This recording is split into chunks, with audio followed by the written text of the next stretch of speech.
All right, ladies and gentlemen, we had a huge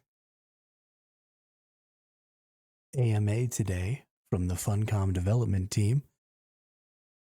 I have gone through and read every single one of these questions and answers and chosen the ones that I think are either the most important or the most interesting or most entertaining.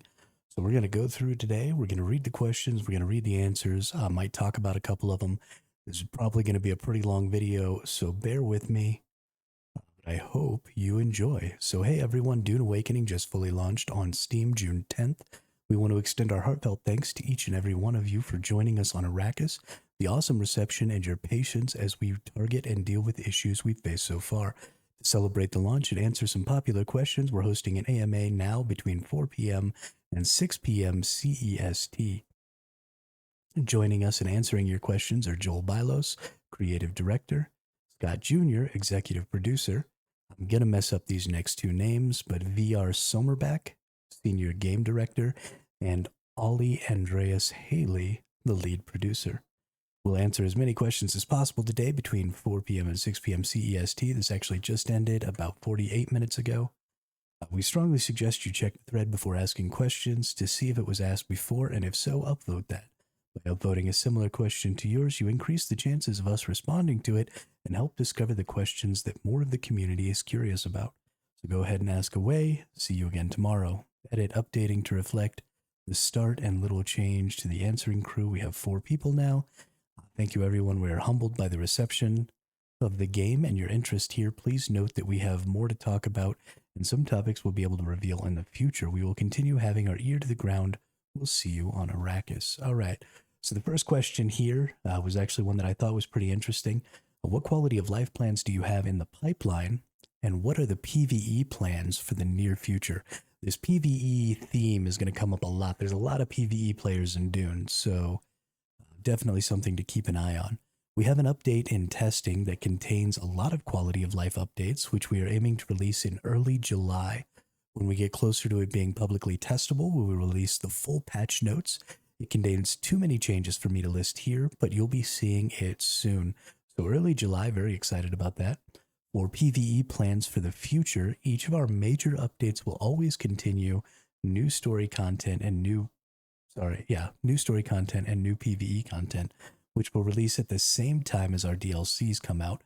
Our goal is to have these release every 3 to 4 months. So fantastic there. I'm actually pretty impressed with that drop cycle, 3 to 4 months for the DLCs. That's much, much faster than I expected. I was expecting more of a 1 year for a DLC, and maybe that's how things will go in the future. Who knows? Let's take a look at our next question. Once you do all the contracts in Haga, there aren't any more quests to do. Are there any plans on adding repeatable / new contracts every Coriolis storm, or are we just supposed to do with the not very engaging Landsrad tasks?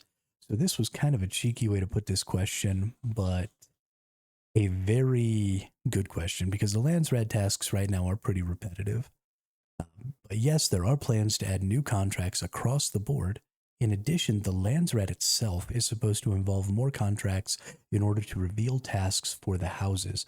So this was something they talked about before the game launched, was having to convince the House representatives to give you information about what their objectives were for that week so that you could accomplish those objectives instead of just waiting for the objectives to release every day. So I'm glad to see that we're actually going to be getting contracts in order to do this. That actually makes that really interesting and adds a bit of a race element. They're trying to unlock, the most important houses that are on the most important tiles. So I look forward to updates involving some of this. I'm a little sad we didn't launch this way, but I think people have played the game a lot more than was expected, have gotten to the end game a lot faster than expected, and the dev team just didn't realize that within the first 2 weeks, there were going to be people who were out there, in tier 6 gear, doing tier 6 things, playing most of their time in the deep desert. I think they thought they had, maybe 3 or 4 weeks to get some things under control. So unfortunately, we're going to have to wait a little while, but hopefully as the larger portion of the community gets to the end game in the deep desert, this Landsrad system with these contracts will be available. Are you at least entertaining the idea to change Are you at least entertaining the idea slash change to make scout ornithopters weaponless? Terrible idea. And what are your goals regarding changes to PvP in the deep desert now that it's been in the player's hands for a short while? Don't take things away, change things, and we're going to see how they're going to do that here. The plan is not to remove rockets from the scout ornithopter. We will make it so how you equip your scout will affect its maneuverability, speed, etc., making the assault thopter the better choice when you want to engage in combat, but still keeping some offensive capabilities for the scout if that's how you choose to spec. So this is a great, great outlook on how to change things. Don't take away the scout ornithopter's ability to shoot rockets. Right? Adjust how the scout ornithopter works based on the loadout. We can get more modules. Right, I'm really looking forward to having more diversity in our vehicles, and it looks like Funcom is also going to be going down that path by giving more stats to the individual modules so they can tweak more effectively how the different vehicles work based on the modules that you have on them. Right, so maybe adding a speed stat to the rocket launcher, so that now we can adjust the speed based on whether or not you have rockets equipped. That's a really good add. Taking away, terrible idea. Changing to make things balanced, very, very good idea. So here's another answer from the same individual. As for PvP in the deep desert, we are currently formulating a plan considering we want players to make meaningful decisions about what they bring with them and how they outfit their vehicles. Very good. Once players have engaged in PvP, we want the experience to be reliable, responsive, and clearly understood. This determines how PvP as a whole feels and how players make their moment-to-moment decisions in a fight. I love, right, this focus on moment-to-moment gameplay in PvP is very important.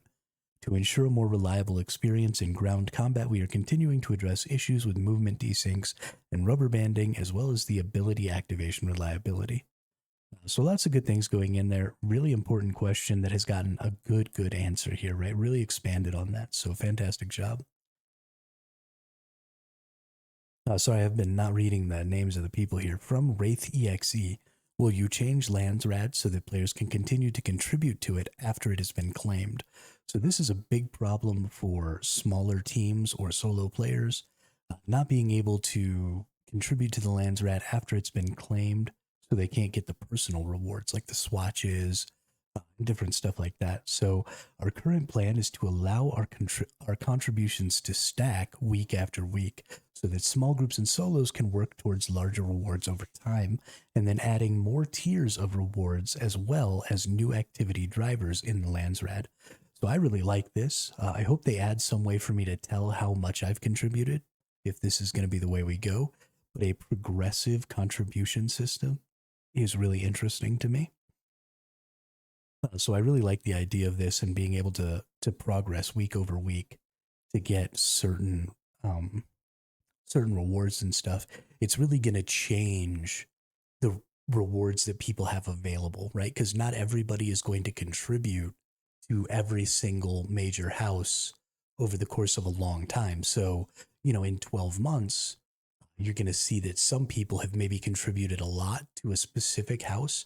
And so they have maybe a lot of rewards with a lot of cosmetic type stuff or, equipment type stuff or something like that, that maybe, another person in their guild or their alliance or even, their tight friend group doesn't have because they contributed differently. And I think that's really cool. And I'm really excited to see that. Thunder and Laughter, love that name by the way. Will you be looking at a change so we can name storage containers, please, for my sanity? So vehicle naming is also something, Successful Stranger 8 also says containers and vehicles. It's annoying when you have 12 in the base and want to put a material in one directly from the chest and you can't find which one you want to put it in. Absolutely. So we've got definitely that is one that is on the list of changes we want to make to improve base/resource management. I can't commit to exactly when this is coming, but we understand the difficulty of managing huge bases with tons of storage containers. Vehicle naming is also something that will be coming to help with the management of inventory bases. this will appear in the inventory dropdown in the base so you know which vehicle you are taking resources from. So fantastic work on that one. I'm really looking forward to it. Are there any plans to implement something like faction-based warfare in the DD with a war map and such? We're going to talk about this one for a long time. I'm very passionate about this right here. PvP in the deep desert is a big issue at the moment, as it is an almost entirely aircraft-based free-for-all. I do not mind having aircraft being able to fight, but would like to see something to encourage more ground combat to make use of all the skills and gear we have for such things. The deep desert will always stay a PvP free-for-all area, but we might consider adding other locations that offer factional warfare. Now this is great, right? Other locations that are specifically going to have factional warfare, maybe that don't have the friendly fire enabled, is fine with me. What I don't want is what this person is saying, making the deep desert faction warfare, because it is supposed to be a faction warfare. The problem with the deep desert right now is that the most optimized way for a world to operate is for everybody to join the same faction and then just play it as a guild versus guild system. So that way it doesn't matter what happens in the Landsrad. Everybody gets the Landsrad rewards. And then you just basically kill on sight everybody that isn't in your guild. And so you've just turned it into a guild versus guild PvP environment. And if you want that environment, go play Albion Online. That's what the Black Zone is in Albion Online. Go play EVE Online, right? That's what the Nullsec Zone in EVE Online is. It's guild-based combat. And this is not supposed to be that. This is supposed to be a faction-based combat system where they've left friendly fire on, not so that you can grief other members of your faction or so you can kill on sight other members of your faction, but so that Zergs have to have much, much tighter communication in order to not end up killing themselves when they fight smaller groups of enemies, right? So that's what the friendly fire is supposed to be about. And I don't want them to take that away. I think that's a great, great implementation. What I would like to see is a punishment. I want to see some sort of punishment for killing members of your own faction. The way things are set up now is you have two major houses, right? You have House Harkonnen, you have House Atreides. And your guild is basically a minor house under those larger houses. And so if you kill a member of another guild in the same faction, you are ultimately weakening the military power of the major house that you're associated with. And so, of course, that major house should take some sort of,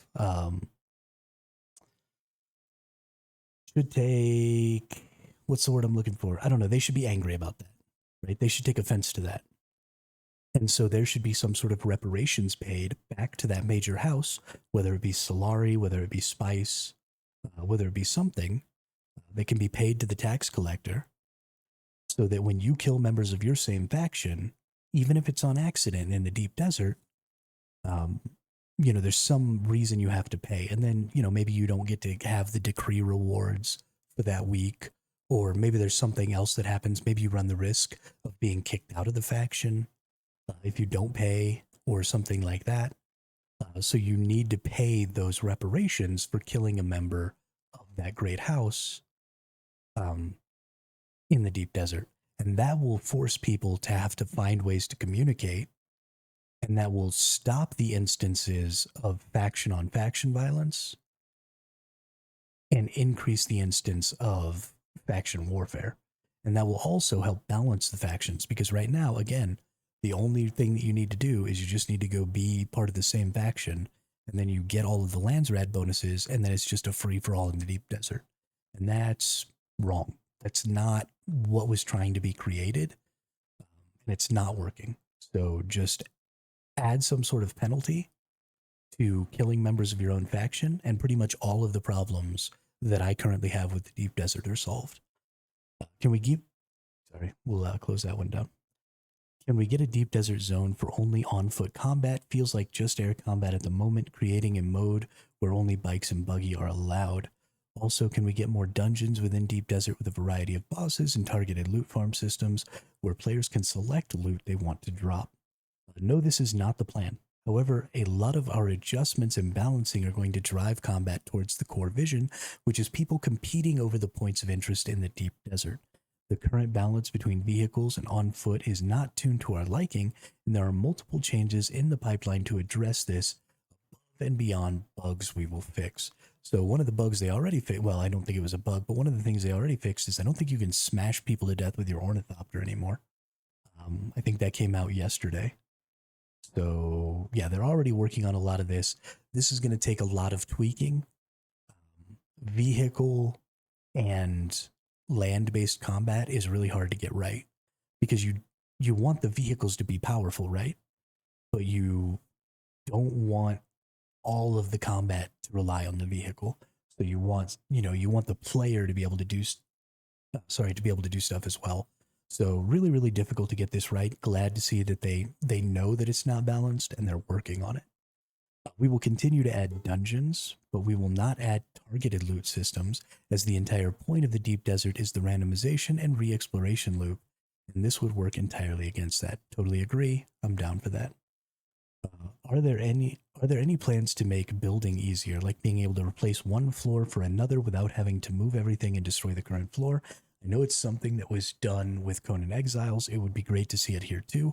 Also, I'd love to see snapping, right? Like I'd love to be able to snap my storages to each other so that they line up a little better. But yes, we are planning to add the option to replace one piece with another without having to destroy it first. Super easy question, super easy answer. Love it. Will you be looking at a change that allows us to take a corpse from a storage box and place it directly into a death still? At the moment, it is not possible. However, I would be happy if you limit it to proximity of the death still, as we tend to have a storage container full of corpses right next to the death stills. I like this answer. My friend, the intentionality of lifting a corpse and placing it in the sacred machine known as the death still is a ritual that must be honored with contemplation of each and every victim that you place within. As a friend of Jameis, be la Kaifa. I assume this is a lore thing. I don't really know what it's about. Also, death stills are an insanely rewarding way to get water, and we feel the current design is in line with convenience given by the automated machinery. There is a core difference between Fremen technology and Chom technology, and corpses are not compatible with the circuit systems. I love that. Great answer. Will you add an option for duels? Yes, we are planning to add the possibility to duel. Love it. Love it. Right now, it seems that the game is heavily tied to vehicular movement. As someone who wants to be a desert wanderer, relying heavily on walking the desert, are there any plans to add something like sand walking? Really enjoying the game. Fortset Sun Guta. We will do walking without rhythm. So walking without rhythm is just the way to walk across the sand without bringing the worm. And it looks like they're going to be doing that. So that's super cool. One of these days, I'm going to walk all the way across the deep desert just on my feet. Can you please add deposit all water option? Thank you. Please release more color options and swatches, also labels. Absolutely, and I'm glad to tell you deposit all water option is coming. I hope it comes before the July update, but if it doesn't come before the July update, I really hope it comes with the July update. I click a couple thousand times a day right now, moving my water around, and it's going to give me carpal tunnel. Will there be a roadmap published soon, like other games such as Satisfactory or Valheim? What kind of quality of life plans will there be? Will there be other decoration/building packs released soon? Lots of questions, really rapid fire there. The silent one, good questions. But yes, we intend to keep you in the loop on what's coming, and we'll share our mid to long-term plans soon. However, they may not take the form of a static roadmap asset. Fantastic. Little Gary Boy, curious if there will be boss fights or raids or dungeons or any activities like that. By the way, the game is fantastic, and you've all done such an incredible job. I agree. We will continue to evolve our PvE content, including adding boss encounters as part of future dungeons. Thanks. Glad you like it. Really excited to see what they mean by boss encounters. There's some really exciting stuff that could happen here across the entirety of the Dune universe, right? Not just on Arrakis. So, very exciting. Are there plans for map expansion? This is an exciting answer here. Not saying there's an issue with the size, the map is quite big, but was purely curious if there are going to be any future map expand.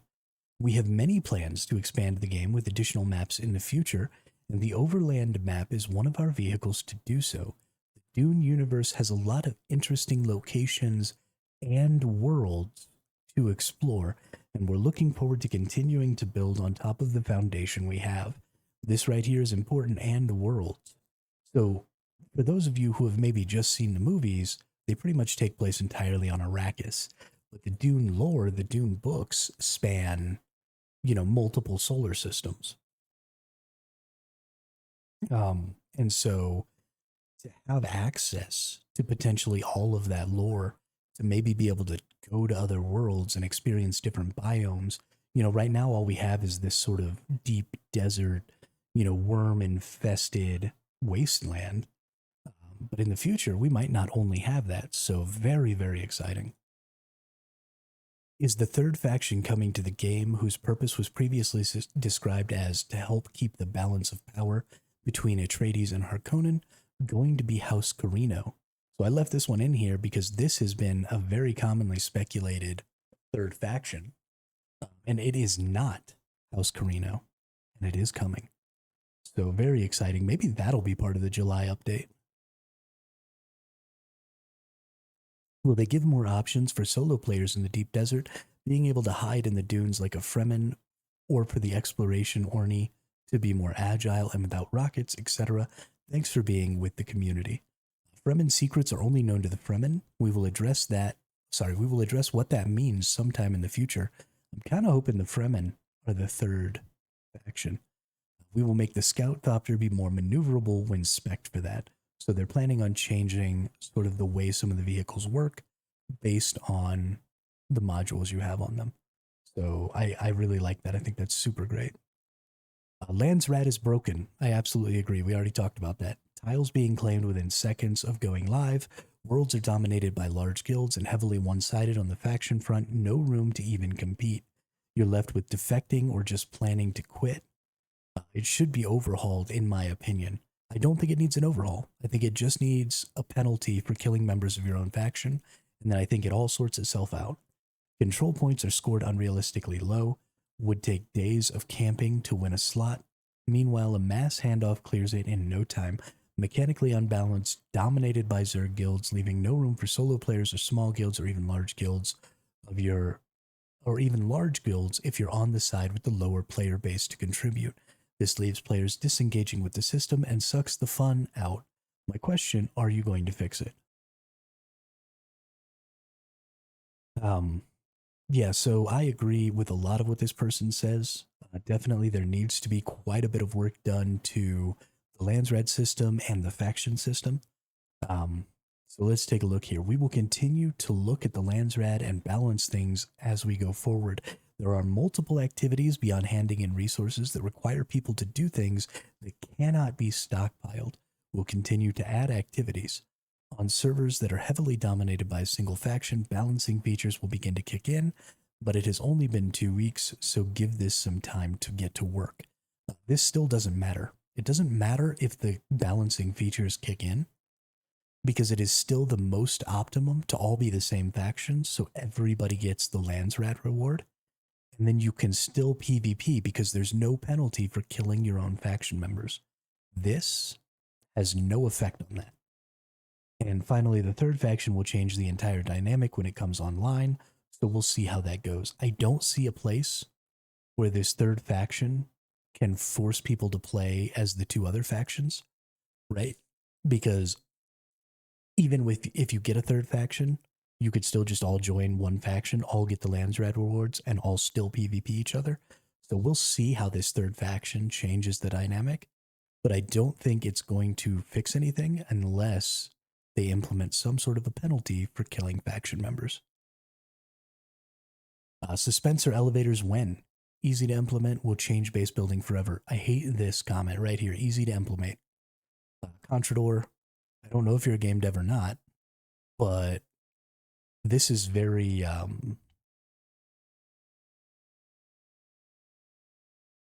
dismissive of the effort that it takes to make a video game. Please don't say stuff like this. Likely to happen. Fantastic. I would love to see some suspensor elevators. I would love to see a suspensor module on the treads, um, like a module for the treads of my buggy or my sand bike. Hit me with a suspensor module and let me, we can already kind of like ramp off of cliffs and stuff.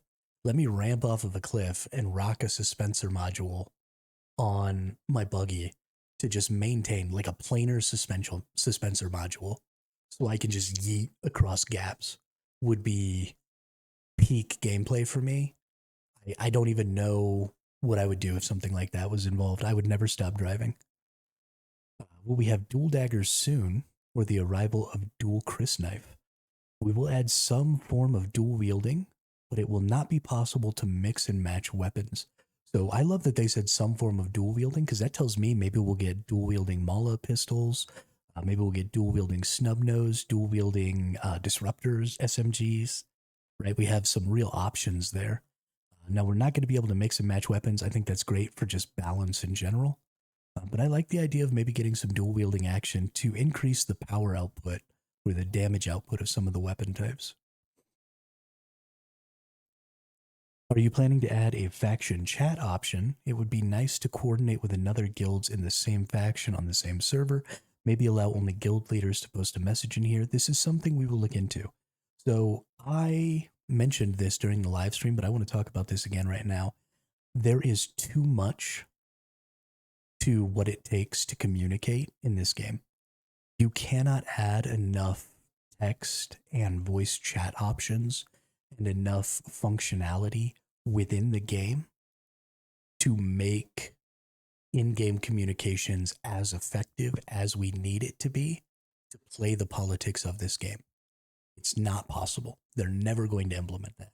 So I don't want them to put too much effort into implementing chat options in the game. What I would rather see is, them working with Discord or them working with some other third-party chat service and creating, some sort of a bot or something like that that can be downloaded and used in your Discord server that would assist in some way with some of these communication activities, right? Or make a bunch of Discord servers for each of the individual worlds and then, set those up so that we can have some good communications inside of the world. I don't think, because of how complicated politics are, I don't think that any game that wants to be sort of a quote unquote politics simulator is ever going to have the ability to get all of the communication that you need available inside of the game. So let's stop trying to do it all inside the game and let's start looking at third-party systems and supporting third-party systems directly from the developers to implement some of that functionality. A lot of questions that I skipped here. We'll get down to this one from King Midas. I assume that's supposed to be King Midas 0131. Will you be doing any sort of server mergers for super low population servers? What is the update schedule looking like for faction and story quests? Will those be tied to DLCs, or will we get to finish the main story without further purchases? This one is really important. Let's look at all of this. Not merges, but we will in the future update allow players to freely move between sieges in the same world. For the longer term, we do have plans to address low population servers. So this is low population worlds. We are looking on story quests for the next chapters of Book 1, which is included as free content in the base game. So as the DLCs roll out, we're going to get more of the Book 1 storyline, and you're not going to have to buy those DLCs. They're just going to come out with that. And as for factions, we are planning to add the third faction, but we are not ready to talk about it officially. What is stopping you from allowing us to host our own servers? I don't understand why it has to be locked behind a rental service. So I put this one in here because it's kind of a big deal, but there is a really good reason, and it's primarily the deep desert and the social hubs that are holding us back from being able to have entire worlds that we host ourselves. So our server architecture is complex, and we don't have a simple way to package it for players right now. In addition, releasing the server binaries make it much easier for hackers and cheaters to exploit vulnerabilities. This was apparently a huge problem in Conan. We will need to fix both of these problems before we can have players or non-partner hosting a server. It also requires a lot of hardware to run all of the maps at the same time. If our map was like Conan Exiles, we would have launched with the standalone version, but right now it would be a small amount of people that have the ability to set up, operate, and have enough hardware to run the servers. So yeah, I think that's just something we're going to have to wait on. Maybe it's never going to happen. I kind of am okay with the way things are set up now.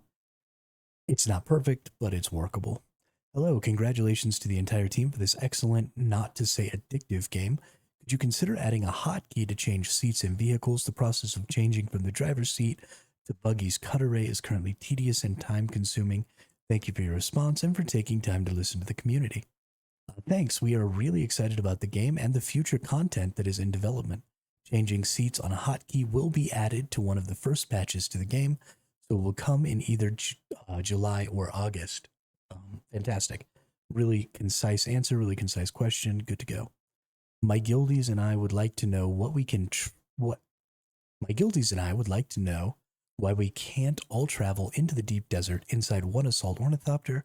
Will you be implementing a change to solve this? It's currently like this for technical reasons, but we're looking into addressing this. Nothing more to say there. Are there plans to make vehicles take environmental damage from falling or crashing? I feel like this is an incredibly immersion-breaking aspect of the game. Hush now, I love ramping my buggy off of a 40-foot cliff and landing without any damage. I agree, Bluebird. Illustrious, hush. Stop trying to take away my fun.